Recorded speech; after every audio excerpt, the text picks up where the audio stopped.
Hello everyone, আসসালামু আলাইকুম। সবাইকে ঈদের শুভেচ্ছা। আশা করছি আপনারা অনেক বেশি ভালো আছেন এবং আপনাদের ঈদ অনেক বেশি ভালো কেটেছে। আল্লাহর রহমতে আপনাদের দোয়ায় আমরাও ভালো আছি। আমার একটু দেরি হয়ে গেল আপনাদেরকে শুভেচ্ছা জানাতে।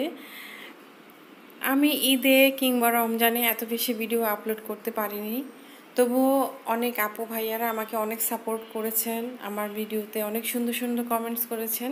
তাদেরকে আমি মনের অন্তঃস্থল থেকে ধন্যবাদ জানাই। এখানে আমি ঈদের দ্বিতীয় দিনের কিছু রান্নাবান্না আপনাদের সাথে শেয়ার করলাম। ঈদের দিন তো কোনো ভিডিও করতে পারিনি, কারণ আমরা মেয়েরা এত ব্যস্ত থাকি, বিশেষ করে ঈদের দিন মেহমান আপ্যায়ন কিংবা ঘুরতে যাওয়া, বিশেষ করে বাচ্চা কাচ্চা নিয়ে রেডি করে কোথাও যাওয়াটা খুবই টাফ হয়ে যায়। আর মাঝে মধ্যে অলসতা আমার চারপাশে ঘিরে ফেলে, তখন এডিট করে কোনো ভিডিও আপলোড করতে ইচ্ছা করে না। আর এখন সব অলসতা কাটিয়ে আমি চেষ্টা করব সপ্তাহে অ্যাটলিস্ট 3টা কিংবা 2টো করে হলেও ভিডিও আপলোড করতে। আর আশা করছি আপনাদেরকে সবাই আমি পাশে পাবো। এখানে আমার দুপুরের খাবার এবং সন্ধ্যার নাস্তা আপনাদের সাথে শেয়ার করেছি।